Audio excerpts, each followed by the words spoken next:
Nitromaniac TV's Drag Files, taking you trackside or an admission pass won't. Subscribe today for the best in modern and archival drag racing content.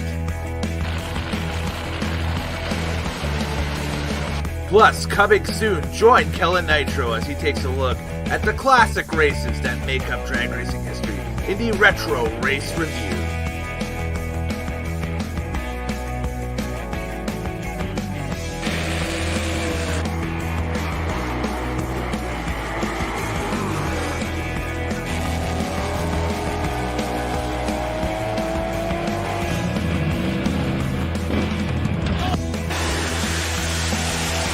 Subscribe today at tinyurl.com/drag files.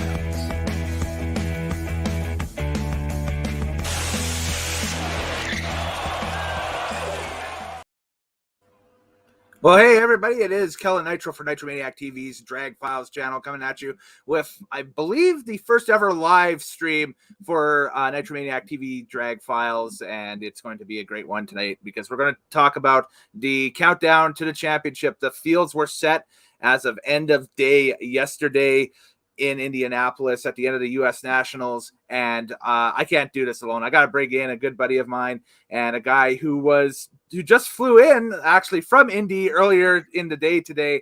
Welcome, please, Mr. AHRE himself, the driving force behind American Hot Rod Entertainment. It is Darren Williams Jr. Darren, my friend, thank you very much for joining us today on the channel. And how are you doing? How was the flight? Man, well, first off, thank you for having me. I'm honored to be on your show, like for real. And yeah, just fresh off the plane, got off the plane at around 10:30 my time. So I pulled an all-nighter last night also, and I got back to the hotel late, and I was like, no point in going to sleep. I'll just go in there and edit some videos. And so yeah, I'm going off no sleep right now, but I'm honored to be on your show, and I'm ready to talk some drag racing. That is dedication, let me tell you, for sure. Man, I would have been like, no, we're pushing this back until like next week or something. But man, I always jump at the chance to talk drag racing. I always jump at the chance. Absolutely, for sure. And I apologize if my camera looks a little off color, a little purplish pink. It's just because I'm emitting pink myself. I've got quite a bit sunburned to trackside yesterday as I was covering a West Coast Pro Modified race in Rimbey, Alberta, at the Central Alberta Raceways up here in Canada, which was amazing. And a big shout out and congratulations to Wade Shostrom out of Edmonton, Alberta, longtime supporter of Nitromaniac TV's Drag Files, defeated Joe Delahaye in the final. This was 8th mile time, so a 4:02 to I think it was like a 4:09 or 4:10. I have to go back and look at the tape again. But Wade's reaction times were great all afternoon as well. So kudos to the Precision Performance team and everybody down there. They are huge supporters of Drag Files, and to see them get the dub with a brand new, by the way, Brad Anderson engineering block, I think like a 540 or something like that they just got this year. That's really good, really sounding really nice. So again, kudos to them. But yeah, what we're here, we're discussing the 2021 countdown to the championship. Folks, if you're watching, feel free to put your comments over in the comment box over on YouTube. We're also live on Facebook as well, so you can throw the comments in the bottom. I'm going to open up the comments right now and just ask, who do you think out of the 4 professional classes, who are your picks? Who are your picks to click at the end of this thing? We are in, it's the playoffs. It's the countdown, and anything can happen in the countdown, man. It's going to be a great run. But before we get to that, you were in Indy yesterday. What was the vibe of the whole deal of the 67th NHRA U.S. Nationals, the Dodge SRT U.S. Nationals? Dude, it was amazing. And the crowd was unbelievable. You know, I don't know if you could tell from TV, but I mean, it was packed.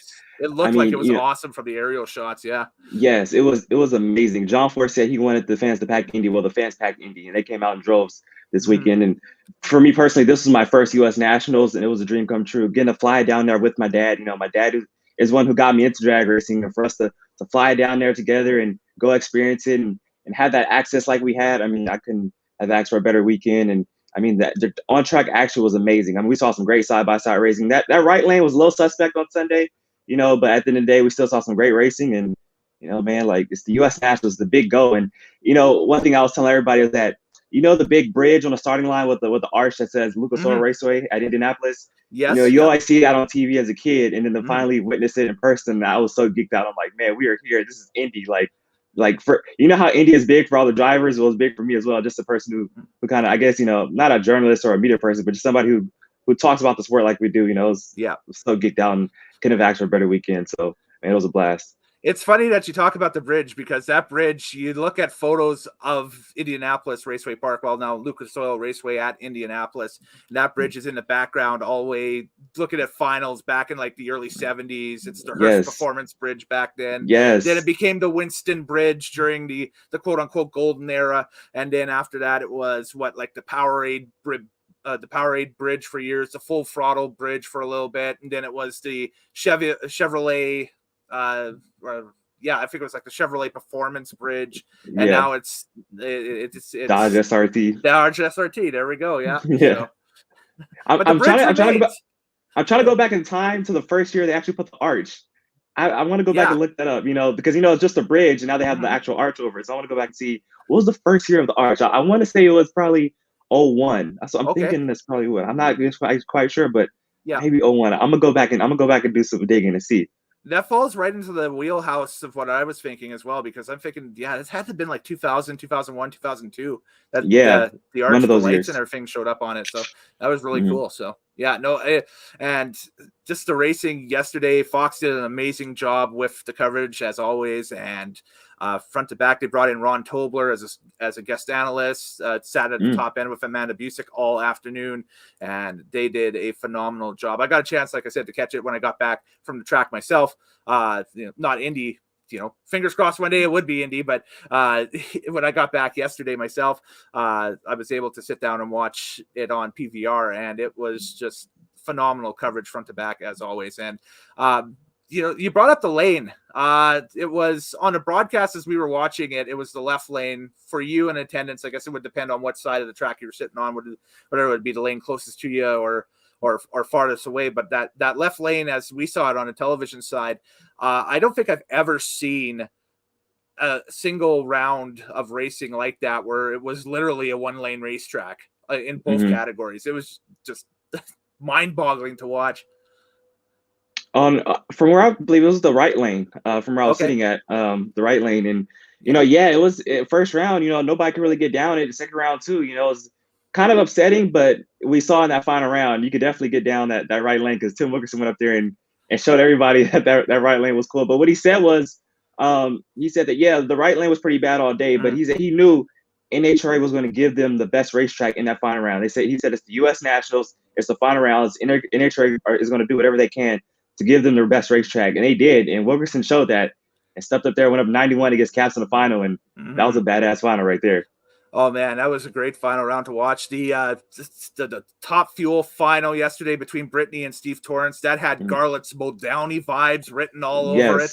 I can only imagine what the energy was in venue for that one, because we're just watching it on TV. It felt electric. You could just feel like when you're watching something like a sporting event or whatever, you feel just the pulsating energy coming through the screen at you, and that had that feel to it.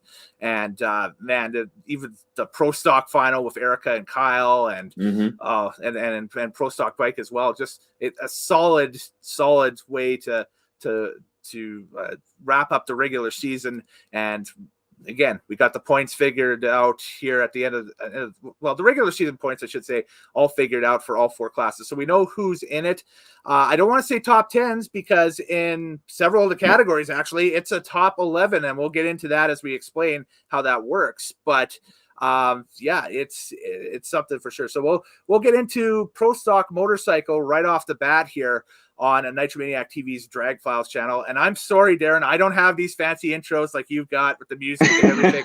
We're just going old school with pictures and whatever for this time around. But again, if folks have comments they want to add to the conversation at all, throw them in the comments box as we roll along here, and we will get to them with due time for sure. Hey, Kellen. So, hey, what's up? Real quick, if I can just talk about the final rounds real quick, just one last time. Absolutely. Yes. At Indy. Just first with Pro Stock Motorcycle, with Hurricane Ida coming through and really, doing a lot of damage to New Orleans, there was a guy in the media center this weekend. He's actually from the same city that Angel is from. Okay. And he was really hoping that Angel would have pulled off the win yesterday because he would have led with that great story. And I really want that for him too, because, obviously they bring all the drivers to the media room and you can ask them questions afterwards. And really want him to get that story. I get that questions. Unfortunately, it didn't happen. Eddie Krawick pulled it off. Eddie Krawick's still a great win though. First win for not Harley Davidson, but first win for Van Hine since they lost that Harley Davidson sponsorship. So yeah, I really wanted Angel to get that win, just for that guy, so he can get that story. And I'm a big Angel fan too, so unfortunately that didn't happen. But congratulations to Eddie Krawick and Erica Enders. This is her time of year. I said it. We do a picks game. We're in a group on Instagram where we talk about who we think is going to win the race. And yeah, Erica, I said this is Erica Enders' time of the year. This is the time where she steps up. She's been kind of quiet lately, but we saw in Indy, winning that final round on a hole shot. And we just talked about Wilkerson stepping up in the final round and getting down that right lane and laying down a 91. But that top field final, Brittany Force versus Steve Torrence. I was telling people in the stands, I was like, in the semifinals, I was like, I want to see a Steve Torrence versus Brittany Force final in the final round at Indy. And we got that.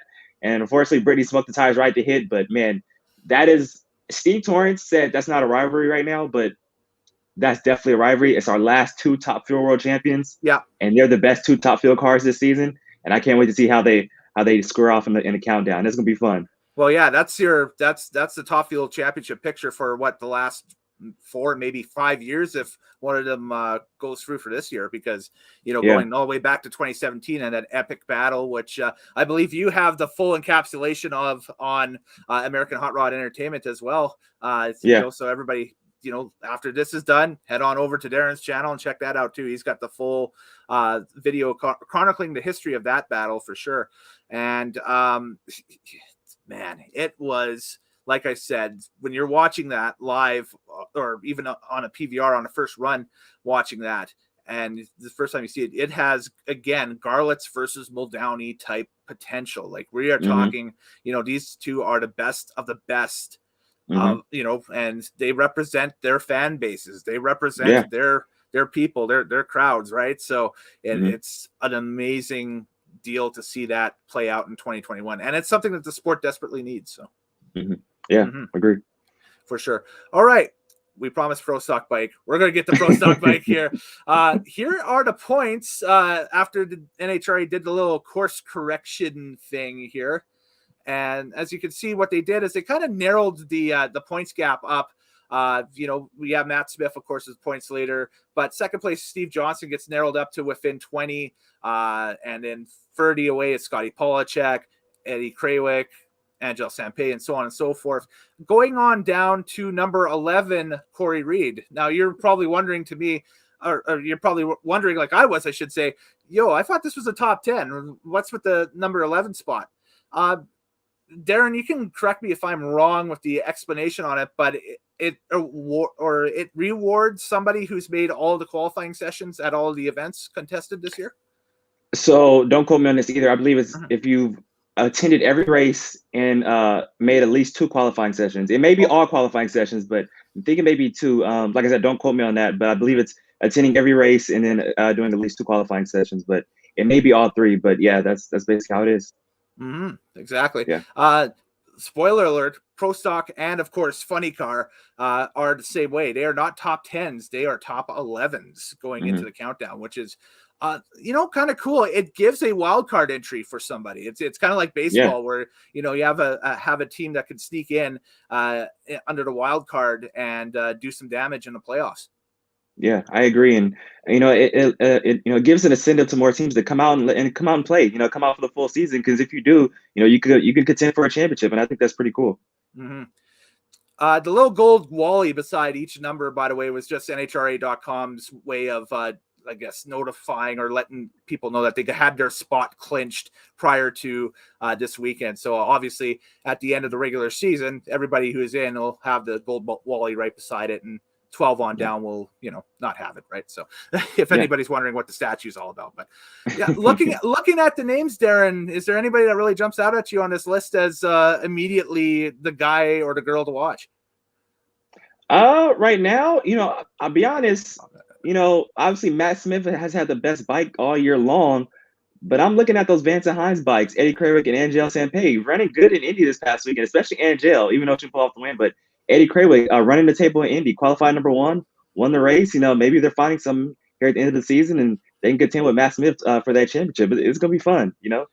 It's funny that you mentioned off the top the Pick'em game that we're all in. Everybody in the Pick'em game talking raving at the beginning of this weekend about Steve Johnson and the performance that he's been having. And that was, very indicative about the comeback performance of that team as well.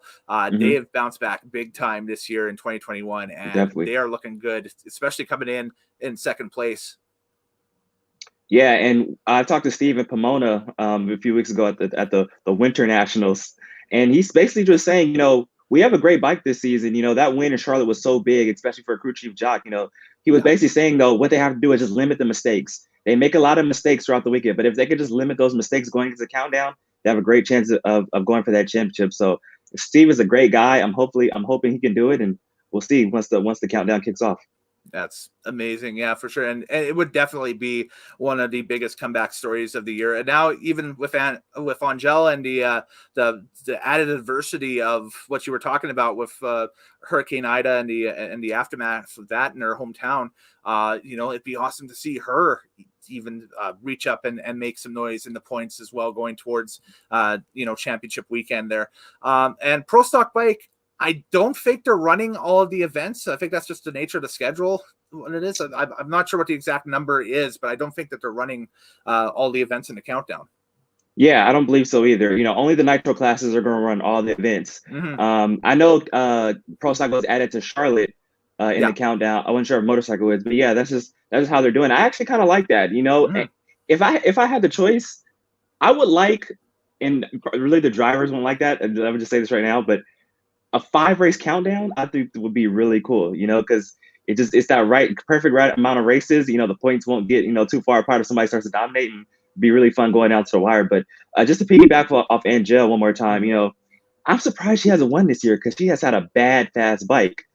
She's had her opportunities, just haven't got it done in the final round. And if she can figure out a way to finally, get over that hump and win some races in the countdown, watch out. Angel's a fan favorite, and I think it'd be cool if she can pick up another championship. Exactly. I mean, that's going to be just something to watch here. And even watching yesterday, I looked when the ladder was finally released after the one qualifying session that everybody was able to get in on Friday night before the weather turned real nasty down there on Saturday and forced the rain out and that stuff, and looked at how the ladders, I guess, flushed out for all 4 pro categories, and seeing Eddie Krawick race Andrew Hines in the first round. Are you kidding me? That was wow. That can happen though. That's the countdown. Like, you could head to, a stop on the countdown and have, only one session in and the rest of your sessions washed out. And Sunday it's going to be completely different because, welcome to motorsports. That's what it is. Yeah, exactly. You never know how it's going to play out. And also too, if you haven't noticed, if you look at under 5 through 10, they're only separated by 5 points as it's opposed to the regular 10. So I think that's pretty cool too. From 1st to 5, they're all separated by 10 points, but if you go under that, they're all separated by 5 points. So it's even tightened up from lower than that. So, it's going to be really fun. Was that off the reset? That's something that I didn't. Oh yeah, look at that. Yeah, I didn't even notice that when I cut the graphic out earlier today. Yeah, look at that. That is Ooh.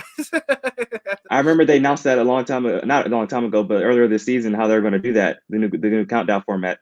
And I think that's pretty cool how they do that, Yeah, no, I like that. I like that. I mean, I'm an old school fan, so I love the fact that they just went total points with last year's pandemic shortened season. And we found out that guess what? The people who dominate during, the countdown also dominate when there isn't a countdown. So, if anybody asks any, question about quote unquote the legitimacy of the countdown and that stuff, you can look at 2020 when there wasn't a countdown and see that the same cars that were at the top were also at the top last year too. So, save of course John Force Racing, but we'll get to that in Funny Car and Top Fuel because they had their own economic situation and everything that they were trying to work out for 2021. And boy, has it worked out big time for them this year, taking that year, the rest of the 2020 off and kind of resetting. But like I said, we'll get to that when we get into Top Fuel and Funny Car. We got comments here. Top Fuel 173, which I believe is one of your guys over from your channel. Oh, Say, hey. Top Fuel 173. What's up, my boy? Has Steve Johnson as his pick. Steve Johnson. Okay. Wow. There we go. Yeah. All right. That's fair enough. Steve is a great dude. Like I said, me and Andrew got to talk with him in Pomona.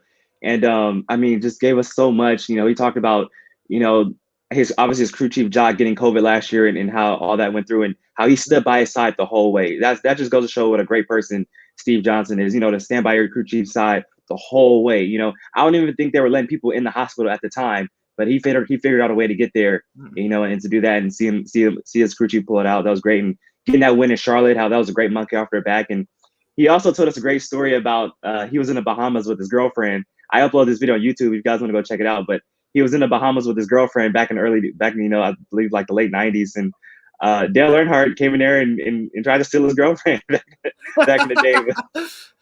the old Intimidator, you know, he was she was smooshed up with the Intimidator, but he basically just, you know, but he also gave a lot of respect to Dale Earnhardt and said how he was a great guy and, you know, did a lot for charity and just how gentle he was and how he did. The man was very respectful. So, you know, rest in peace to Dale Earnhardt, but also Steve Johnson, great guy. And, you know, I'm hoping, you know, they could put together a good performance in the countdown and run for the championship. Right on. Drew from Everything Nitro says, my guys, KN and my boy, Andrew. We miss you tonight, buddy. Oh, yeah, man. We're missing you big time. Drew, if you get a chance before the end of the hour, post your picks for who you like in the countdown. We'll post them on the bottom of the screen here. And hey, real quick. I want to give a shout out to Andrew because in Everything Nitro, I mean, that dude is the coolest dude, you know, on the face of the planet. You know, obviously he does the post race show with me, and you know, whenever I'm out the track, you know, I mean, if I ever need anything, I say, hey, can you give me this clip for the thing? Because, you know, when I'm at the track, I don't have a lot of time to upload all the clips myself and get ready for the show. And whenever I need something, he always got my back. So I want to say thank you to that dude. Appreciate him and subscribe to his YouTube channel, Everything Nitro, because he puts up great content. Yeah, it's great. Some great content as well too. I got videos from both of these guys in the community tab of this channel as well, Nitromaniac TV Drag Files. So if you have a chance to, if you're not good with the search bar on YouTube or whatever, you can just go into the community tab and just scroll down, and there's past video works from Darren's channel. There's past video works from Drew's channel as well. Just click on one of those, and it'll take you right to their channel, and everything is cool and groovy, and you can check it out. So yes, Top Fuel 73 also, or 173 also adds, I'll be at Maple Grove this weekend. Dude, I wish I was you. That would be that's a bucket list track for me to check out, Maple Grove. You know, we were just talking actually yesterday at the track that I was at up here in Alberta, Canada, Central Alberta Raceways in Rimbey, Alberta, Canada. If anybody wants to give that a Google to see what that place is like, talking with a couple of people that have been to Maple Grove in the past for past national events and that stuff. And they say that the conditions down there and everything is very conducive to record-setting performance because of all the trees and all the oxygen-rich environment. And it's, you know, not too far into the fall when they run this race now and that stuff. So it's kind of on a borderline summer/fall type weather, which is perfect, ideal type weather for, dare I say, national record type conditions. Pretty cool, I think. So there we go.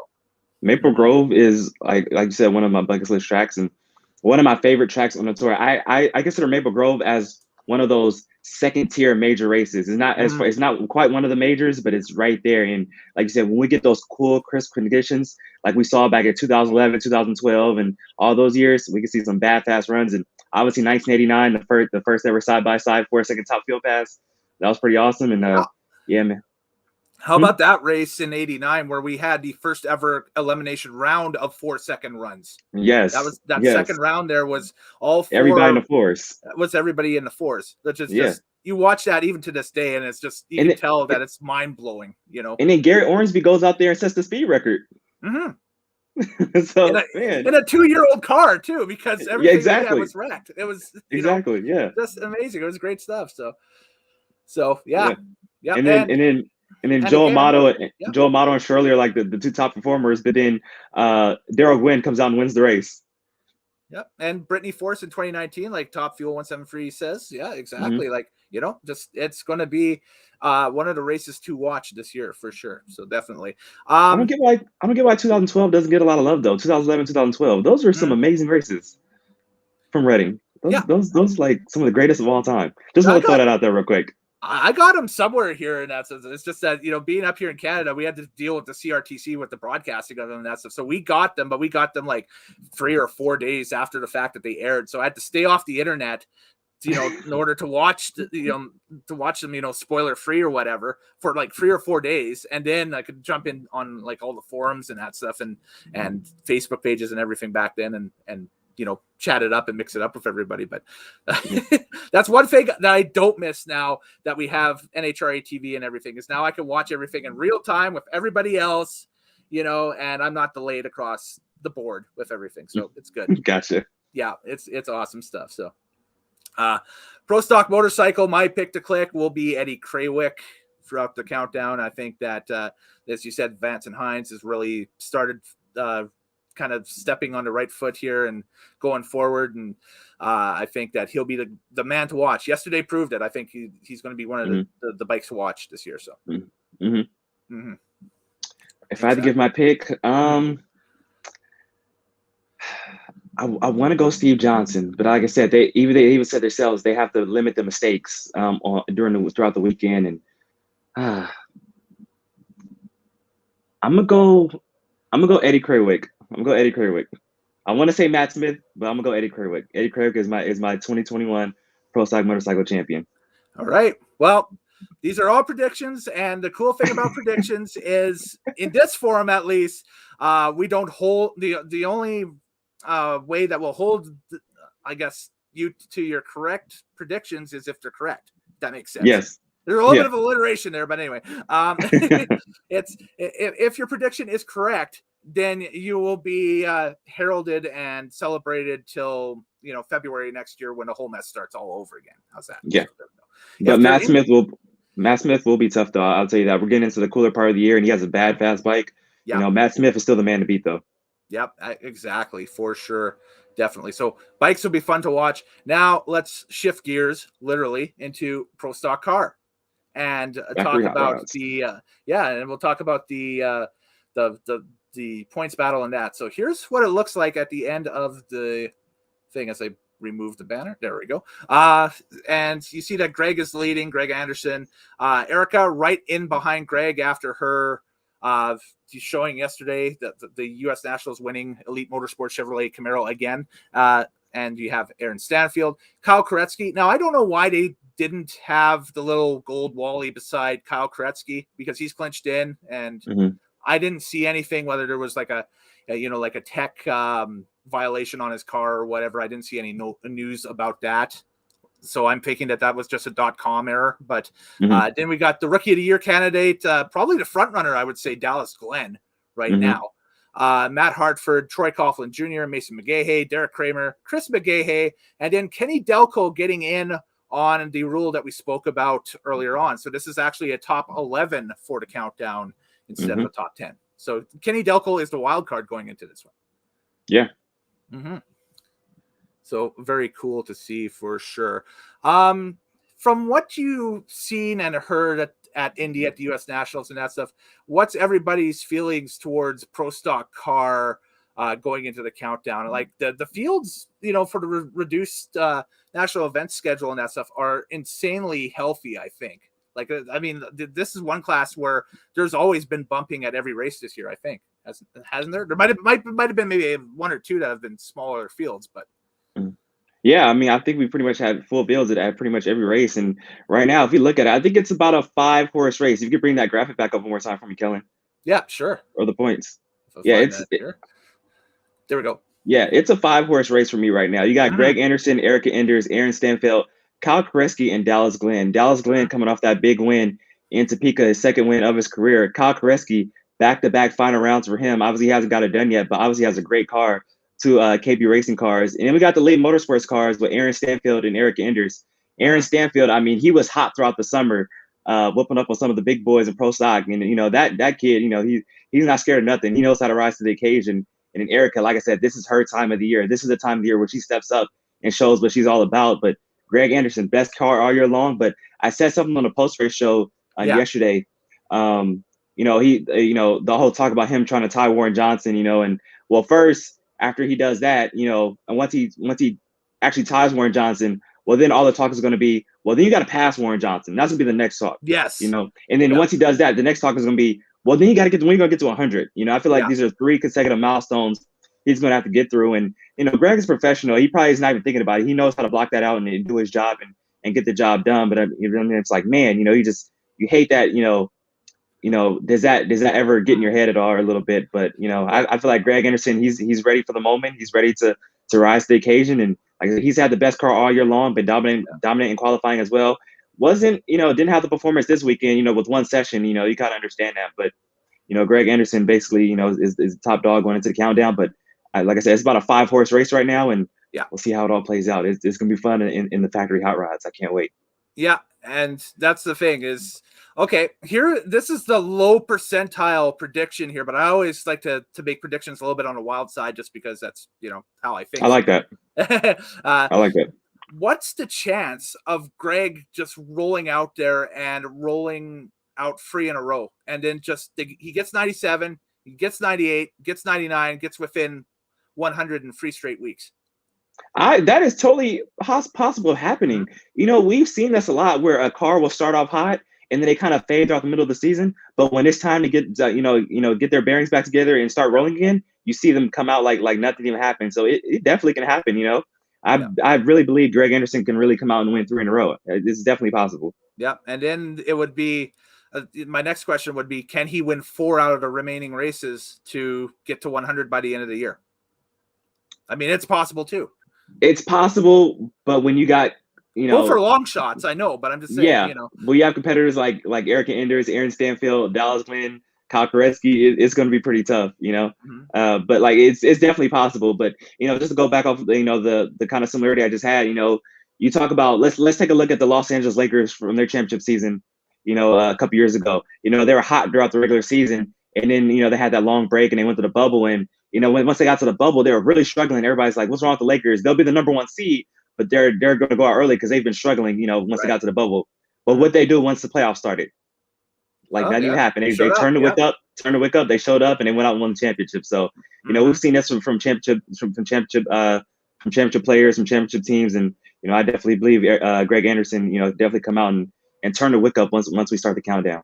Tom Brady and the Bucks. Everybody last year was looking at Tom Brady and the Bucks and being like, "Oh, okay, they're gonna," you know. I don't know. I'm not necessarily sure if they snuck into the playoffs, but they were kind of a little bit of a downslide going into the playoffs last year. And then, you know, everyone's like, "Okay, you know, maybe they're good for a round or 2, but that's it. They need a year to gel or whatever." And look what happens. They just walked off and won the whole freaking deal at the beginning of the year. So the greats figure out a way. They figure out a way when it gets to that point of the season. They figure out a way, and Greg Anderson knows how to do that. Yep, exactly, for sure. You know, like Darren said, Erica is going to be one of the cars to watch this year. You know, if in case we have any initiated viewers, you know, watching the stream tonight and that stuff, watch for the red car with the eyelashes on the front. She's definitely going to be a contender in the final races and that and everything. And this fella here, Dallas Glenn. You know, I'm kind of partial to this car because Rad Torque Systems is a Canadian company and they're out of Abbotsford, British Columbia. So they're in the province next door to mine. And they're, you know, they jumped on with KB Racing at the beginning of the year to, you know, help fund this second effort for, you know, Glenn or Dallas Glenn, I should say. And Greg Anderson, you know, at the time as well, until of course Greg got the HendrickCars.com sponsorship. And KB Racing, Elite Racing, that rivalry again has just heated up, and it's going to be a heavyweight slugfest going heavyweight. Yep, going into Pomona at the end of the year. And again, like you said, this is also a class that also won't be running all of the countdown races. They'll be, you know, running whatever their schedule is, and then that's it. They'll wrap up at the end of the year, of course, with I think like Vegas and Pomona, the same way that you know, everybody else is with the nitro classes and that stuff. But you know what happens leading up to it, who knows, right? I mean, like you said though, it's going to be a heavyweight prize fight between KB Racing and Elite Motorsports. You know, Erica Enders and Aaron Stanfield taking on Greg Anderson, Kyle Koretsky, and Dallas Glenn. It's going to be fun. I cannot wait. It's going to be an all out battle. It's going to be an all out war. Excellent. Exactly. And Top Fuel 173, we talked about this when we did our season preview back in March when we had Drew on as well and that stuff. If only DraftKings added NHRA, yeah. I mean, that would be awesome. Heck, So I might do a show about odds or something like that. That'd be great. So I'm not too familiar. I don't really do the whole betting thing and stuff like that. How does that actually work? You know, if you can kind of, I haven't done my research or anything like that. How does that work? It's Vegas style betting, so you can bet on results, or you can take prop bets as well, which is, you know, for example, with basketball, which team would lead the game in possession, you know, or something, or which player hits more frees, you know, during a game, Steph Curry or so and so, whatever, you know, like that. So it goes along those routes. Okay. I still have to dig into it a little bit more and that's it, but it is a fascinating world. And with online betting, the odds change by the second depending on what the event happens and that stuff. Like in hockey, I've seen the odds change, you know, drastically in favor to a team that's down 2 goals because the team that's ahead by 2 has 2 guys in the penalty box. So, gotcha. You know, all of a sudden, you know, the money changes and so on and so forth. So with drag racing, you could do like we do with just picking somebody in each class and putting money down on that. Or you could put money down maybe on individual matchups, you know, and pick what it is. Or instances in the individual matchups. Like, you know, say in Funny Car, for example, John Force and Matt Hagan meet up in the semifinals in Seattle. Just picking hypothetically or something like that. And, you know, you could put money down and saying, okay, I'm going to put $20 down on Hagan smoking the tires on this run. Okay. Yeah. So, you know, that's you know, that would be the type of prop bet action that, you know, I think a lot of hardcores would love to see from DraftKings. I think if they ever rolled out for NHRA even looked at drag racing in that kind of realm, it would just be in the in the race winning and the event predicting type scenario, and of course maybe picking who the season champion would be. Okay, just asking because I'm not too big or knowledgeable in the betting world. You know, I'm not a big bettor, so I never really looked at the DraftKings like that. But hey, it would be a lot of fun because, you know, drag racing, that's kind of like the hardest sport to predict. So that would be fun. Yeah, exactly. So I mean, that's the deal there. Like I said, I'm just slowly immersing myself into it. So it's not along the lines of where, you know, I'm gambling or whatever, but I'm just reading more about it and how it works. Just due to the fact that up here, we just legalized single game gambling. We used to have to parlay, which means you had to pick like 3 or 4 games and get them all correct, and then you would get your windfall at the end of the day. Up here, that was Canadian law, right? But now they've passed, you know, the single game betting law, so you don't have to do that. You can just pick on, you know, the result of Colorado and Tampa in the NHL that night, and, you know, or Toronto and Golden State in the NBA, and you know, get paid out by that. But DraftKings with NHRA, that would be amazing. that would be a whole lot of fun, and I'm sure there'd be a whole lot of complaints to begin with too, because these are, you know, people who aren't initiated to our sport trying to get into our sport. So we got a slug of comments here, so I'm just going to use this time to get through them all. I asked everybody on their predictions, and if you're watching this, feel free to leave your prediction who your picks are for the championship here, as we're discussing the 2021 countdown to the championship. Kellen Nitro, Darren Williams Jr. from American Hot Rod Entertainment joining me right now, and we'll jump to Funny Car shortly, but just trying to see where he is. Okay, there we go. So GWG 5640 says Bob Tasca III for the Funny Car Championship in 2021. That's his prediction for the Funny Car Championship. I like it. Top Fuel 173. Here's all of his predictions. He's got Brittany Force, Matt Hagan, Dallas Glenn, and Matt Smith. Those are good shots. Okay, real quick. I know in our predictions game that we have, I said you can't change picks, and I got it because Andrew tried to change his pick from Steve Johnson to Eddie Krawick yesterday, and I didn't allow it, you know. But for pro, so this is kind of different. So I believe I can. It's up to you though. You make the rules on this one. And this is your show. If I can, I don't want to change my pick, but I said Eddie Krawick, but I want to go with Matt Hines as well. So I'm Matt Smith as well. So Okay. I'm not quite sure, but I'll let you know what I'm gonna do right there. You're thinking about it. I'll tell you this: you have until the end of the stream to get your picks in. So Okay. you have another 20 minutes at least, or maybe 25 at the most to get your picks in. I'll do all my official picks at the end of the show. I'll do that. Okay, cool. Drew sent us his official picks, or I don't know if they're his official picks or if he's going to change them now too. But championship picks, it's a long shot, but Brittany Cruz, Petragon, Greg Anderson, and Matt Smith. So okay. And what is going on with the NHRA website? No info avail. What I did is I went to NHRA.com and just clicked standings. I know that they were having an issue with like an error when you logged into it earlier in the day and that stuff. If it doesn't work that way, I would suggest using Google search and just putting in the Google search ring NHRA point standings 2021 top fuel. And that should give you a link, and it might give you a backdoor over to what the results are. So, yeah, the little computer techie stuff on the stream tonight as well too. So. Nice, exactly. So, and we had another one here. Oh, here we go. He also asked what about funny car contenders? Well, what about them? Let's talk about it right now.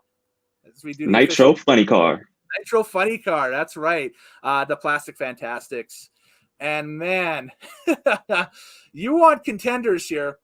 I'm going to just announce right now that if you have epilepsy or are prone to epileptic seizures, please avert your eyes right now, because here is basically the list of the top tier contenders, and then we can talk about the people just below them in the standings. But we've got, of course, John Force, the legend. Matt Hagan, even though he took a hit because of the positive COVID test and that stuff, he still made the countdown. He's going to be a factor. Got Cruz Petragon. Oh, Tim Wilkerson has entered the chat. We got J.R. Todd. We got Ron Capps. We also have like Alexis DeJoria as well. And that's all that I could just off the top of my head, look and try to grab graphics for. And I didn't grab a graphic for Alexis because I totally spaced on it before going on to the live stream tonight. But you look at these points, here they are, and anyone. Whoa. And even talk about Bob Tasca as well. Bob Tasca the third, Robert Height, Blake Alexander sneaking in 10th, Jim Campbell getting in off of the wild card as well. All 11 of these cars are event winners, or have event winning potential, I should say. Not event winners on the season, but they have event winning potential. No, you're definitely correct about that. And you take a look right there. I mean, that is amazing. You talk about Ron Capps, John Forrest, Bob Taft, J.R. Todd, Matt Hagan, Robert Height. That's your top 6 right there. Cruz has won. Wilkerson has won 8 different winners so far this season. I mean, that is freaking amazing. And I want to say one thing. I am a fan of the countdown to the championship. I want to get that straight right now. I'm a fan of the countdown. It brings so much drama and so much intensity. Right. But this is probably the one time where I wish there was not a points reset for a class, which is Nitro Funny Car, because the battle we were having so far this season was just so badass, so organic, just the way it was. It didn't need one. I really want to see how it would play out to the end of the season. So I just this is the one time where I'm like, man, I want to see how it would just play out without getting touched. Like, man, this was so amazing. Oh, it's just so amazing. Incredible. Yeah, exactly. They should have just kept the points differences as they were. If Indy was a normal, quote unquote, normal race, and there was one more after the countdown or whatever, that would have been like just amazing. Because keep it like that. If you think about it too, from 1 through 5, they're all separated by 1 round coming into Indy, of course. But when you do the reset, some guys actually kind of take it. You kind of take a hit, because. You're separated by 40, 50 points, which is technically 2 rounds now. So yeah, you kind of actually take it. Obviously, that's not how it happened after Indy. Obviously, the points were different after Indy. Points and half, stuff like that. It separated a lot of stuff. But if you think about it, with the battle we were having, the countdown actually kind of breaks up a little bit. Not much, not by a lot. But I'm just saying, wish we could have seen how it organically would have played out to the end of the season. Would have been so much fun. Oh, yeah, exactly. But, the way that it's reset, too, the potential for absolute chaos is still here. Case in point, the number 5 spot, Matt Hagan. had to miss the U.S. Nationals due to positive COVID tests. So hopefully he gets well, sooner rather than later, and can roll out and roll back into the countdown and that stuff. But here's the thing. You take Tommy Johnson Jr. out of that car on Friday night and put Matt Hagan in there. Matt Hagan still doesn't qualify for the U.S. Nationals if they have the same result with the wheelie bar, right? Yeah, that's true. Yeah, that is true.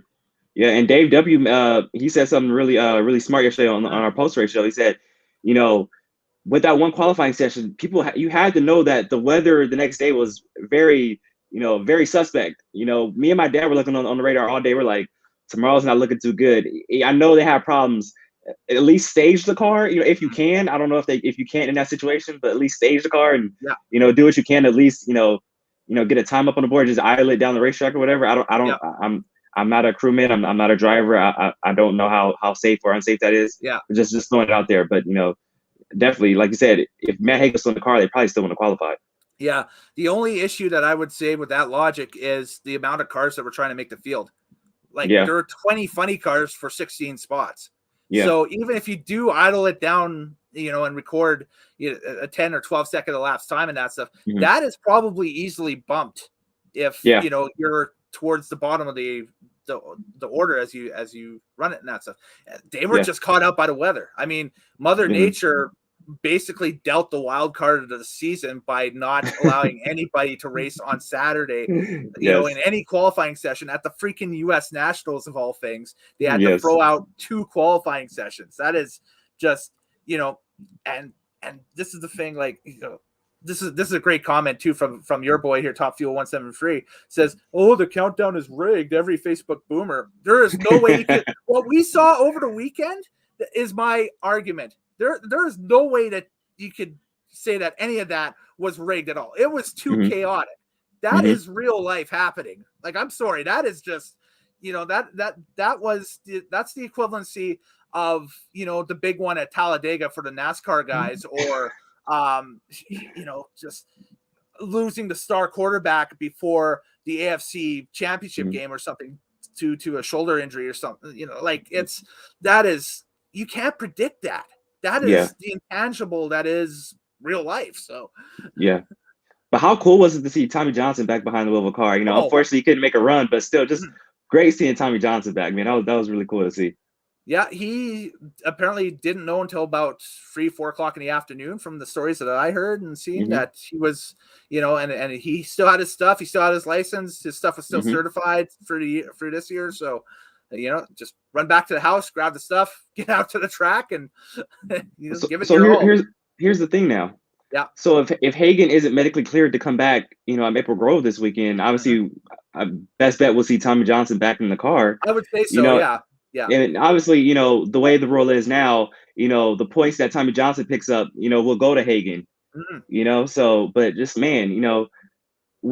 how would that look if Hagan isn't able to come back by next weekend?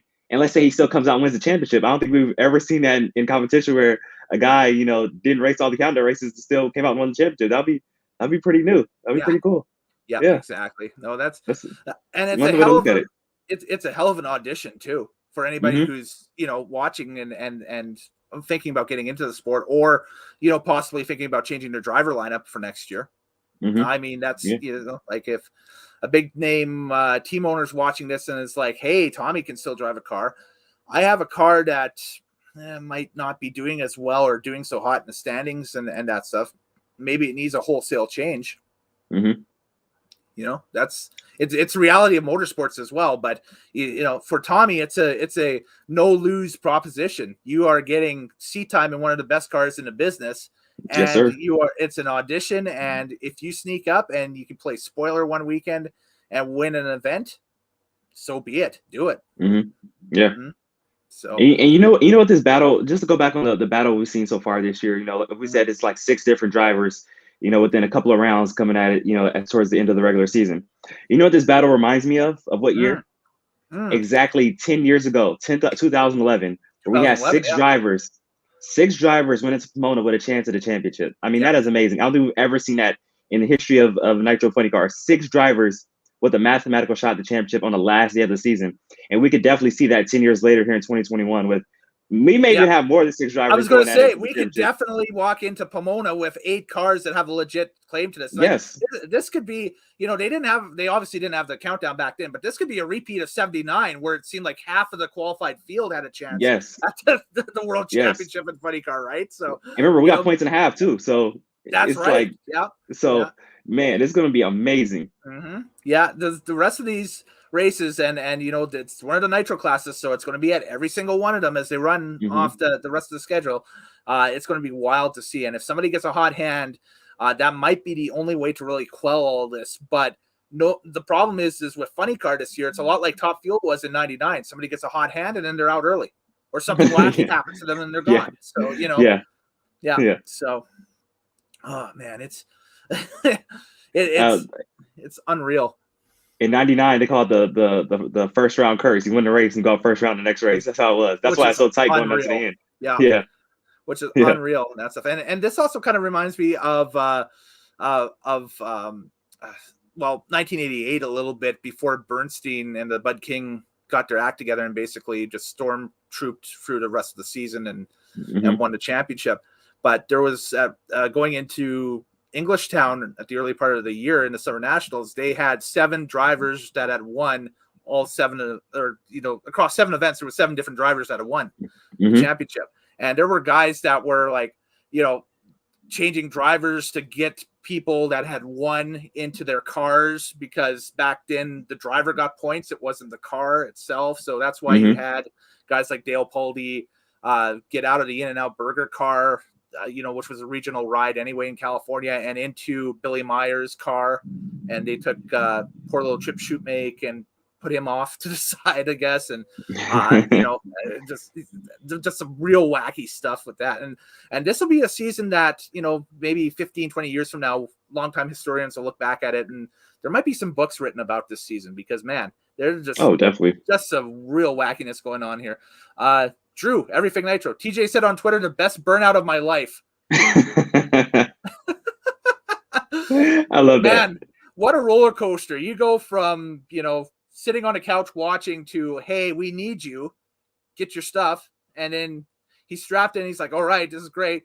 Does the burnout. Oh, car problem. And then it's like, oh, well, we'll get him tomorrow. And then tomorrow never comes. And it's like, oh, okay. That's not great. So, man. So, and again, GWG 5640. I would like to see someone other than the old man win it. I prefer Tasca, but if Cruz wins it, that's okay. So he's back in Tasca, obviously with his prediction. Cruz wins it, that's okay too. We got to talk about the old man. We got to talk about John Force, because he's driving like just crazy right now. His car throughout the season has been one of the more consistent cars on tour, and this team is loaded for bear going into the countdown. And wouldn't be surprised to see this car rattle off a few event wins for sure. So let's talk about that. So top field 173. He already knows who my pick is to win the championship. I'm sure you already know who my pick is to win the championship. I'm sure anybody who follows me knows who already knows who my pick is to win the championship. Here is the car. It's John Force. That's my guy. And I had the special opportunity of actually sitting down with John Force in Indianapolis this past weekend on Saturday during the rain delay. I actually got to go in the actual lounge. Wow. And talk to John Force. So it was pretty amazing. That is sacred ground, man. That's like it's sacred ground. That's like being invited into the Vatican with an audience with the Pope. So fortunate. Me and my dad and one of my good friends were able to go in there and talk to John Force. So just super blessed to be able to do that. But so obviously let's start off right now. John Force is my pick to win the championship. Obviously because he's my favorite driver of all time. He has a great car. Here's the thing though. After all of John Force's wins this year, he's gone out early. Yes. After 2 of his wins, he's gone out first round. Another one of his wins, he went out second round. So if they can find a way in the countdown to pick up some wins and go rounds the following race or go back to back or something like that, great chance to win the championship. But for some reason this season, they have not had the best of luck of going rounds after they win a race. So that's one thing they got to do, because obviously in the countdown you have to be consistent to contend. So we'll see what happens in the countdown. But obviously John has a great car. They're running good, and championship number 17 could definitely be a possibility. My pick to click will be the DHL Yellow Fellas machine of Coletta Motorsports and J.R. Todd. That's my second pick. Yeah, I think they are going to get something together. And a lot of the tracks that are coming up on schedule are tracks that JR traditionally does well at. Either he's won or he gets, repeated late round showings and that stuff. So I think that's going to be going forward one of the cars to watch. And he's my pick to click for 2021. But he's just so consistent. Oh, yeah. They've got it figured out right now.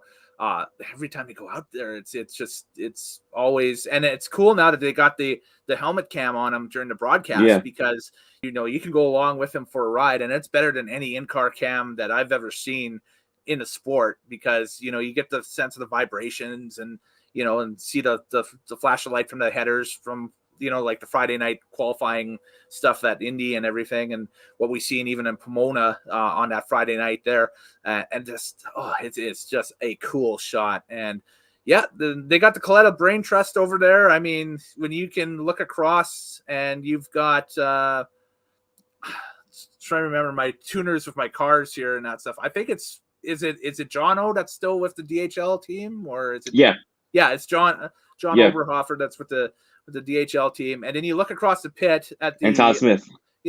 Todd Smith. And you look across the pit and you got, on Alexis DeJoria's car, if they're either not in competition or something has happened where they're out or whatever, you got Del Worsham and Nicky Bonifant and Matt Bynum to fall back on as well. And of course, spearheading the whole thing when he's not, busy with Sean Langdon's top fuel car, the big boss, Connie Coletta. I mean, and that's a guy who's forgotten more about drag racing than either of us will ever remember in a lifetime. So, and let's talk real quick about the driving job that JR put on yesterday.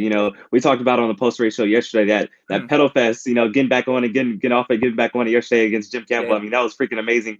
I asked you, because I was recording yesterday, I was like, in that situation, do you follow the lead car or do you go back and follow the car who's actually doing the backpedaling? And he told me in that situation, just pan out and do a wide shot. Keep it wide. Yep. I'm still new at recording, so I didn't know that. So I had the camera focused on Jim Campbell, the lead car, and he's dead in the water. He's straight dead in the water. And all of a sudden you see JR just come by and fly by, and it was super cool. Yeah. But and then round two, whacking obviously they couldn't get the car in reverse after the burnout, and then he's whacking the throttle on the start line trying to go forward. And like Drew mentioned this, he was like, to be able to whack the throttle like that and then, not let it roll forward, because all that power and have that great car control. J.R. Todd, he's a bad man behind the wheel of a Nitro funny car. That's a bad dude right there. I thought he was auditioning for a Nostalgia Nitro ride and just practicing dry hops up there. And I was like, hey, this is great. Feel like I'm watching an old main event videotape from 1987 from Englishtown and the U.S. All Pro Funny Cars or something like that. It was so cool. It was so different just to hear him whack it like that. I was like, okay, but I knew what he was doing though, because I know John Forrest did something similar to about 11 years ago at Maple Grove. When he couldn't get the car in reverse, he whacked it. Try to help the car get reverse. So I knew JR was trying to whack it to get it to go forward. And it was super cool to see. I dug it, but obviously it wasn't great for him. But JR Todd is a bad dude right there. Of course, that behavior with today's cars and that stuff, they don't like that with today's cars. Yeah. It worked great with the cars of the era and that stuff where you could kind of shake things and back into gear and everything. But today's cars are so technologically, advanced, and everything is, built more, I guess, rigidly and heavy duty that, if something like that typically happens, that basically spells out bad news. But, you got to stage it, because there's the off chance that your opponent red lights and something, and you have an extra 90 minutes or whatever it is to turn around and fix it. So there you go. Yeah. Well, it's great stuff. So the funny car though, going to be a lot of fun this season. Going back to the comments, Drew just lighting up the comments here. He's like, last time Darren picked Force to win, people thought he said Force is running away with it. So hey, that is true. Back in the chat box here on YouTube. So that's true. And then go up 2 more to Top Field 173, the John Forrest fanboy. Yeah. Always with it. So, I love that.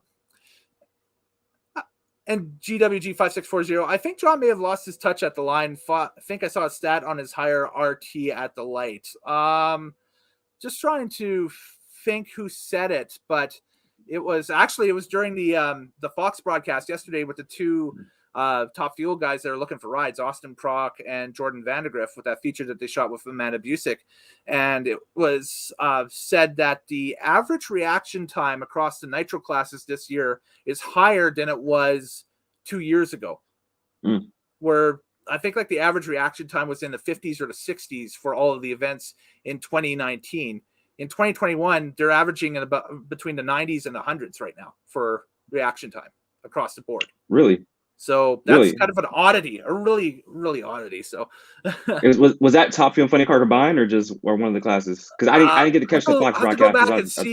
Have to go back and see for sure. But if it's one of the classes, it would probably obviously be talking about Top Fuel, which is astounding if that's the case, because that's usually the quicker reacting car compared to the funny car, right? So that's what I was going to say, because Robert even mentioned it was kind of hard to compare the two because they obviously react different. So I wondered if they combined those or was it one or the other. So it's very interesting. But it's if you go back on your DVR, if you guys have recorded a race and that stuff, it's the feature. It's one of those campy Fox Sports features that they do where they're in I think like Jordan Vandegrift's place, or no, it would be Austin's place in Indianapolis, and they're cooking a meal up and that stuff, and they're talking about being on the outside looking in for this season for rides and that stuff, and that stat brought up, and that was actually kind of an eye opener. That I was like, wow, okay, the reaction times have kind of fallen off, and drag racing is a sport where age plays no. It doesn't play as big of a barrier as it would in your stick and ball sports and the traditional sports. I mean, we can harken back to great names of the past, like Eddie Hill, who was winning championships in his 60s, right? And well, obviously John Force now in his 70s and that stuff. But it's like it's kind of funny how a few years ago it kind of was drifting towards it being a young man's sport. And now in 2021, it's back to, I don't want to say the old guard, but it's a mixture of everybody, which is kind of cool. So exactly. Top Fuel is our final class that we're going to talk about here tonight. And man, it is, as we talked about at the top of the show, the final round in Indy yesterday, it was basically Garlitz versus Muldowney again in 2021. Steve Torrance versus Brittany Force. I think that is going to be, obviously those are the two cars to watch on any given weekend. But here's what they look like after the points reset. You've got Torrance in the lead, but his huge lead he had on everybody is decided, or not decided, it was decided for him that it's been cut big time to only 20 points above Brittany Force, and then Antron Brown's sitting soundly in third, Leah Pruitt sitting in fourth, Sean Langdon fifth, Mike Salinas, who didn't qualify for the U.S. Nationals but still gets in the sixth spot, Justin Ashley, Billy Torrance, Clay Milliken, who again didn't qualify for the U.S. Nationals, and then Doug Coletta in on the 10th spot. This is a top 10. There was no wild card pick for this category. The only one of the four categories that didn't have a wild card. So this is a true top 10. And that's what we got. But right now, I think that the class is basically between two entities right now. It is Torrance Racing, Steve Torrance, and the Capco Contractors car, and Brittany Force and a Monster Energy car, because you have one car that is racking up all of the polls and all of the national events that it goes to, and you have another car that just seems to always do it on race day. Definitely. Real quick, before we get into that, I want to say this one quick thing. Yeah. We're talking about Top Fuel Dragster and Nitro Funny Car. But how do you guys like the actual phrase Top Fuel Eliminator and Fuel Funny Car? I like to switch it up a little bit. Instead of saying instead of saying Top Fuel Dragster, saying Top Fuel, much I like to say Top Fuel Eliminator, or just and for Funny Car, I like to go Fuel Funny Car. How do you like that? Do you like that, or do you like the traditional Top Fuel Dragster Nitro Funny Car? How do you feel about that? I mean, I was brought up on variations of the same class up here. It's the reason why I ask is because Bob Fry, he used to always go Top Fuel Eliminator or Fuel Funny Car, and that always stuck with me. So I like to go off the Bob Fry one. I just want to throw that out there because Bob Fry was the man back in the day. I mean, I go off of the old IHRA designations, and they always said Top Fuel. No dragster, nothing, just Top Fuel. Top Fuel, yeah. And then when they brought back Nitro Funny Car, it was Nitro Funny Car.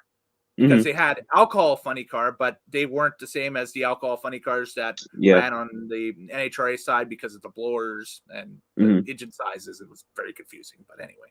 So, but to talk about Top Fuel though, I want to ask that real quick. You know, obviously, like you said, it's Steve Torrence and it's Brittany Force. Brittany Force is, you know, if you think about it, getting hot at the right time. You know, coming off that win in Topeka, going to the semifinals of Brainerd, then another final round in Indy. Her trajectory is going up. You know, but obviously Steve Torrence, you know, that's the man right there. 8 wins in 13 events so far this season. 8 wins. I was saying yesterday, I'm not the greatest at math, so I don't know the percentage right off the top of my head, but that's a pretty good batting average right there. I mean, Steve Torrence, that is the modern day Chicago Bulls, the dynasty we're seeing right now. That's the Golden State Warriors, you know, with what he's doing right now. But one person we can't forget about though, and he made the countdown, and that's Billy Torrence. Yep, there we go. That's a exact clone of that Steve-O car.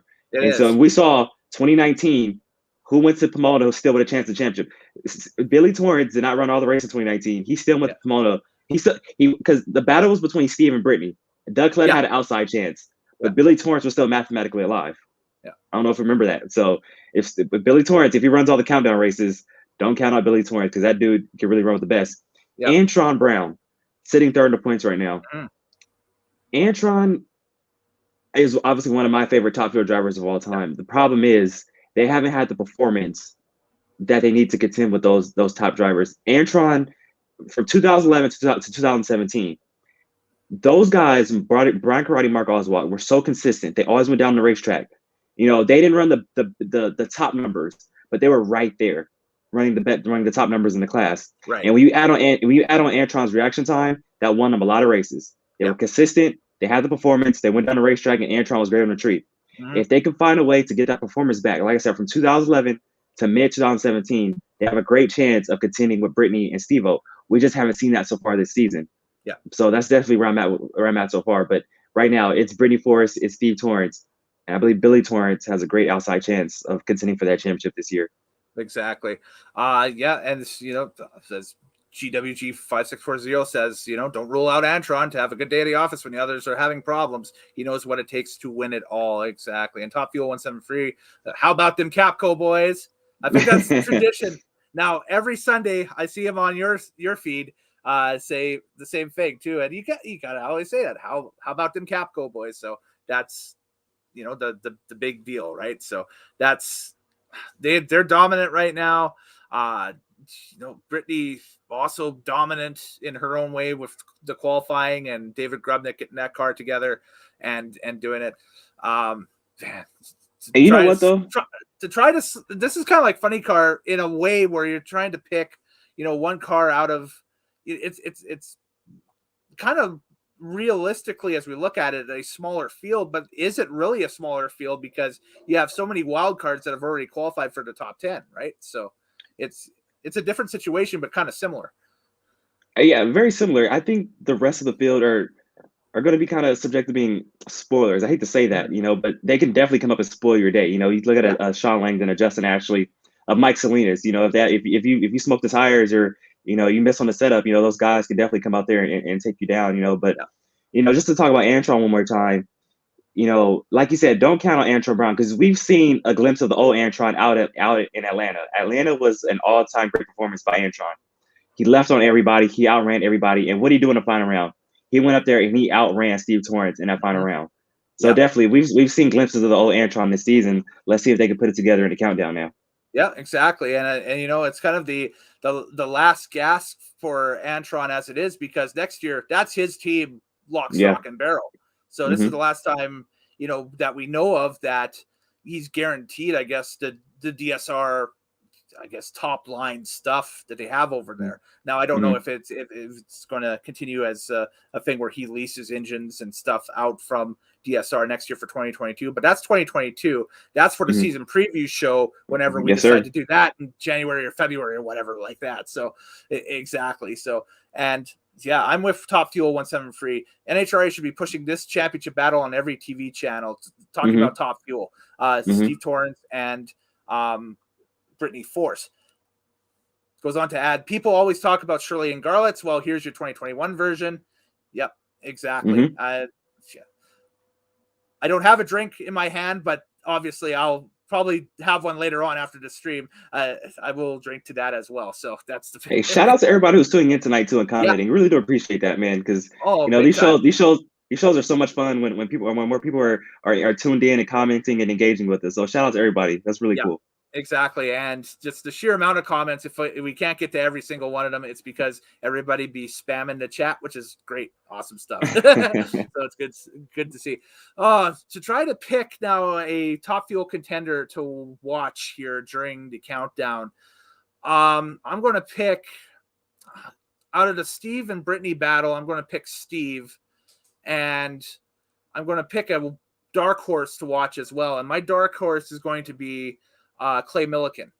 And okay. I think that just because he's been to a few finals here, they had a blip at the U.S. Nationals, but a lot of teams had a blip at the U.S. Nationals because Mother Nature basically ran the show on that Saturday. So, so I think that, especially coming up with Bristol being added to the countdown, and that's a track that Clay traditionally does well at. I think that we're going to hear a lot of noise and a lot of thunder from the Stringer Performance crew before the end of the season, for sure. Definitely, but my championship pick, Steve Torrance. Yeah, I'm just gonna say, that's where Clay Millican got his first NHRA Top Fuel win at Bristol, Tennessee. But I gotta agree. I believe Steve Torrance is the outright favorite to win the championship this year. Brittany's gonna give him a ride, though. Yes. I talked about back in 2019. This was their second championship battle against each other. Steve Torrance, he went out first round twice in that countdown, and Brittany Force, she stayed close. And when they went to Vegas, the penultimate race of the season, Brittany Force put on one of the all-time great performances of all time. She set the national speed record. She qualified number one, and then she went into eliminations and beat Steve Torrance in that final round. And she had Steve Torrance shaking in his boots going into Pomona. And what they do, it was Steve Torrance versus Brittany Force, round 2, championship on the line. Now, she didn't pull it out. Steve Torrance got the win, but she kept it close. And who knows, anything could have happened in that round 2 matchup. So I believe if Brittany Force can just stay close, stay consistent, stay close, we can have a battle going to the end. But I think right now, Steve Torrance is the outright favorite to win the championship.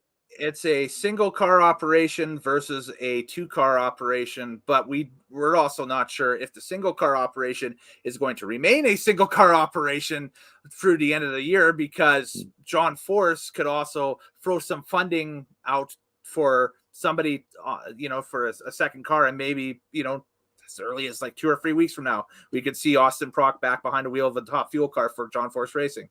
How cool would that be? That would be super cool. That would be really cool. Again, a wild card prediction, but you got to take a look at that, because your top competitor has a 2-car team. Why not? I'm sure that if he could fit it into his bottom line and that stuff, there would be a crystal pure white Top Fuel car with just John Force's signature and the name Austin Prock along the side of it, reminiscent of the old, funny car test vehicles that he used to run back in the day. And that's a NHRA Today deep cut for all the longtime fans, watching this. And that's going into battle for the championship and everything, but it could happen. We can't rule anything out here. This is the real wild and wacky part of the year, because it's also at the same time is the silly season stuff where you hear about different potential rides opening up and what people are going to be doing for 2022 and so on and so forth. Not so much this month, but probably in about October or so, we'll start to get a little bit of news about that. I mean, we've already got some awesome news with the return of the All-Star races for next year, where we got the All-Star shootouts, the call-out format going to happen in Gainesville and in Indianapolis next year. Gainesville for the Top Fuel cars, and Indianapolis with the Nitro funny cars, or Top Fuel funny cars, or whatever we're calling them now, I guess. So, man, exactly. So there we go. Top Fuel 173. John Force said on WFO he wants a 6-car team. Well, yeah, exactly. Yeah. That's ideal, because I think, thinking back a few years ago, that when they had the 5-car team, that was when they worked the best. When they had Courtney, Robert, and John driving on the funny car side, and then it was Brittany and Austin. Was it at that point? No, it was a 4-car team back then. I don't think they ever had the 5-car team at that. No, I don't think so. Yeah, I don't think so. But Yeah. I mean, 6 cars, that would be, that's the dream, because then all of a sudden you are the big piranha going out into the ocean eating the smaller fish, right? So just to go back on the All-Star shootouts, I'm super happy they're back. I've been saying for the longest, they need to bring that back. The only problem I have with it's the only problem, and I'm a little biased. Yeah, they moved the funny car one to Gainesville. I'm sorry. They moved the top field one to Gainesville. I'm sorry. Okay. Yeah. I'm from Southern California. Pomona. Why not bring the top field cars back to the season finale in Pomona and have the shootout Saturday at Pomona? That's the one problem I have. Why Gainesville? I know Gainesville's a major, but bring that mess to Pomona. Let's do it in Pomona again. Well, Pomona's a major too. I mean, so I'm saying, right? So I mean, But I'm saying the top field big butt shootout used to be at the World Finals back in the day. So it's like, so why bring it back to Pomona? Not why Gainesville? Yeah, I don't know. That's probably maybe there's the only better problem. TV reach or something in that area or whatever, right? Because the whole reason why Pomona had it back in the old days is because Pomona was on TNN, and that was national and international distribution and that stuff, because everybody had TNN on their cable packages, right? So it was pretty easy to grab that for what used to be the Krager Classic. Then it became the Budweiser Top Fuel Classic, and then everything went to Indy for those All-Star races. It was the track just shootout for years. Don't forget, it was the technical showdown for a few years in Vegas. Remember they visited Vegas? In Vegas. The technical showdown. Yeah. So back in the day. That's it. And we're still waiting to hear about a sponsorship for these All-Star shootouts, but I imagine that they will have a very heavily involved corporate sponsor with them, because that's the nature of the beast. That's all it is. It'll happen. So yeah, exactly. So just real quick, to go back off of Steve Torrence and Brittany Force right now, we talk about Steve Torrence, Brittany Force, the driver. Well, it's also a battle between Richard Hogan and Bobby Lagana and David Grubnick. That's another battle we're seeing right now. And I didn't know if I want to mention this or not, but in the media room yesterday during the press conference, Steve Torrence says, he knows David Grubnick is a bad dude, because David Grubnick, he's a bad dude. He knows how to run a top field car, but he said he has more confidence in his crew chief Richard Hogan and Bobby Lagana. And he says David Grubnick has a lot of wins, but he doesn't have the rings. And I was like, shots fired. And so that is the truth. Comment. Yep. That's what the other team puts it up on the bulletin board in the trailer and says that's what he said. I was like, okay. I was like, when he said that, I was like, this battle is about to be amazing. I cannot wait. And that's why I love Steve Torrence, because he does not hold back.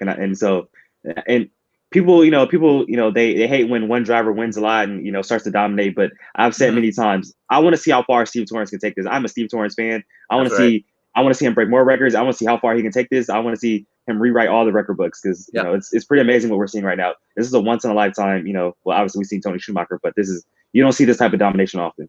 Right. Exactly, for sure. A couple more comments here before we start to wrap it up for the evening. Again, Top Fuel 173. I like the call-out format. More importantly, what they are paying, that's good signs, he should say. He has written down there, I should say. And we go to another comment from Top Fuel 173. Another example why NHRA should stream the press conferences. Yes, exactly. I will post that. The clip I just said about Steve Torrence, I'll actually post it. I'll get that out sometime this week. I'll do that. Cool. Exactly. And once you get it out, I will look under the community tab here on Nitro Maniac TV's Drag Files. The second that you have it out, I'll share the link to everybody that's subscribed and watching this over here on the channel as well, too. We'll get it out there so everybody can take a look at it and see exactly. So people will see. We'll get the hype building, a little bit organically going into Maple Grove already this weekend, which is going to be mad fast. And hopefully the weather conditions are good. For yourself, Top Fuel 173, who is lucky enough to be going to the Grove, and for everybody else who's watching, whether it's on NHRA.tv or on FS1 or whatever, and just enjoying it and having a good time. Hey, Top Fuel 173. You know how we do the post-race shows, and you're always tuned into our post-race show. I don't know if you're comfortable in coming on screen, but I just want to say right now, if you'd like to come on the show this Sunday and just give us like a quick 5 to 10 minutes if you want to, and just tell us, your experience in Maple Grove and what you thought, your overall thoughts, I would be more than happy to have you on the show. And the reason why is because you've been supporting the channel for so long. You're always in the comments, all our shows. You always tune in. I want to say thank you for that. So if you want to come on for I don't know, if you want to come on for half the show or for a few minutes and just talk about your time in pro, love to have you on and let you talk drag racing with us. So just, hit me up and let me know what your thoughts on that. Yeah. Top Fuel 173, hit up Darren and, talk to him. Make it happen. I'd love to see it. That'd be great. Yeah, That'd be cool. Definitely. Yeah, absolutely. It's good stuff. Well, those are our picks for the countdown of the championship. You guys have posted yours, and you guys feel free, if you're watching this even on the DVR after the live stream and that stuff, in the comment section below, post your picks to click for the 2021 championship in any class, in all classes. Again, if you're correct, you can gloat all off season until Pomona that you're correct. If you're not, don't worry about it. It's a forgotten comment on a long forgotten, well, not forgotten video streaming website, but it's just a comment on a video streaming website. Nobody cares. It's like, the people who comment cute comments under cat videos or something. So it's all good. So exactly. And he says, thanks, man. I'll think about it. So for sure. Good stuff. Exactly. So sure. That's that. So yeah, good stuff. And honestly, I'm out of things to say right now, so I'm just going to throw it over to Darren.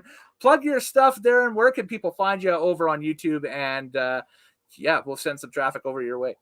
Yeah, thanks, man. Well, first off, thank you for having me on. It's been a blast. I'm honored to be on your show.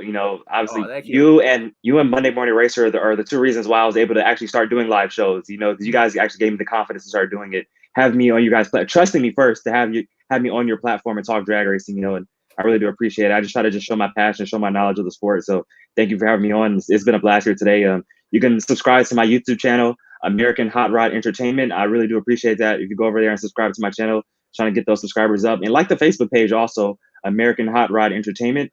And follow us on Instagram, American Hot Rod ENT on Instagram. And for Twitter, I'm not very active on Twitter, but if you like to follow my Twitter page, it's at Darren Williams Jr. So go ahead and do that. And I always got to give a plug to my buddy Andrew, Everything Nitro. Subscribe to his channel, Everything Nitro.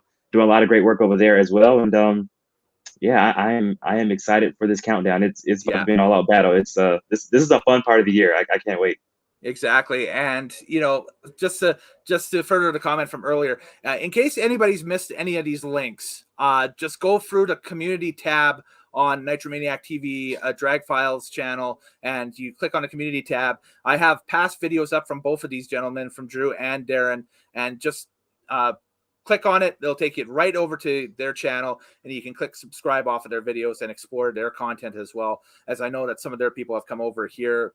I hear it all the time and that stuff too. So, the exchange is happening. We're exchanging information here from both sides of the border out into the vast, great goodness of drag racing and drag racing history as we explore all of the facets of the sport and, from all around the world, you name it. So with my stuff, at Kellen Nitro on Twitter, at Kellen Nitro on Instagram,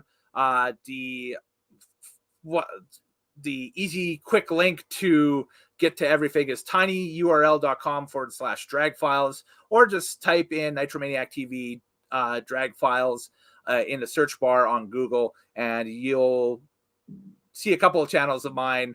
Look for, obviously, the Drag Files channel to click up on that. I also have a pro wrestling channel if anybody's interested in that. I got a live stream tomorrow night over there with a buddy of mine as we discuss AEW's All Out pay-per-view that happened on Sunday. The return of CM Punk, you name it, was a really great show from top to back. And we're just going to hammer our opinions out there tomorrow night. Same time as this one. So about 7 o'clock, 7:30 or so. Just watch my social media and I will be throwing out information on that. Go ahead. One last thing.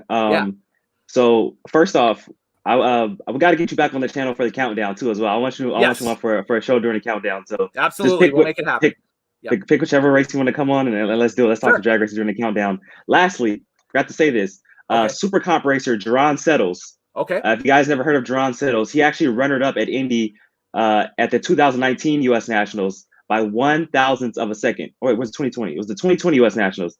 He runnered up by 1,000th of a second in Super comp. He didn't race at Indy this year. But I'll actually be teaming up with Darin Settles tomorrow night to do the first ever live post-race show of the Lucas Oil Drag Racing Series Sportsman Series. So, cool. So Sportsman Series is a little bit out of my wheelhouse. don't have a lot of knowledge on the Sportsman series, but I'm gonna give it a shot. And Jerron Settles, he's very knowledgeable, so we're just gonna go back and forth, and I'm gonna play off him a little bit, and we're gonna like review some sportsman racing from the U.S. Nationals. We're gonna talk about the Jegs All Stars. We're gonna talk about the Hemi Challenge. We're gonna talk some Pro Mob. We're gonna talk some Factory Stock Showdown.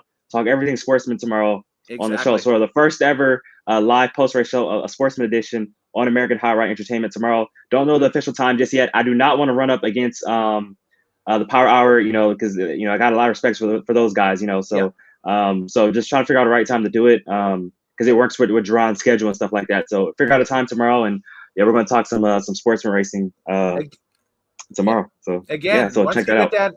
Once you get that information flushed out, I'll post a link to that under the community tab here on the Nitro Maniac TV's Drag Files page. Again, I keep hyping the community tab. It's just the easy way just to spread links out to everybody. I mean, if you go back there over the past week or so, I had a link to a video copy that I found off air of the 1989 U.S. Nationals to hype everybody up for this weekend, that actually had the original commercials that TNN was airing during the initial weekend of the broadcast. So that's kind of cool to take a look at commercials from 1989 and see what they were selling us during NHRA ads, and see or during NHRA TV, I should say, and see how much has changed and how many of the sponsors are still around advertising. And there are a few. It's actually quite surprising, the amount of that.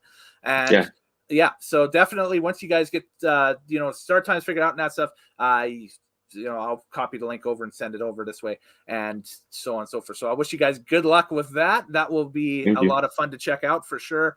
And that's it. That's all I've got for tonight. I'm Kellen Nitro. Later days. Happy drag racing watching, and we'll see you next time here on Nitro Maniac TV's Drag Files channel. Peace and love, and happy drag racing watching. Enjoy the countdown. This is going to be sick. Nitro Maniac TV's Drag Files, taking you trackside where an admission pass won't. Subscribe today for the best in modern and archival drag racing content. Plus, coming soon, join Kellen Nitro as he takes a look at the classic races that make up drag racing history. Indy Retro Race Review.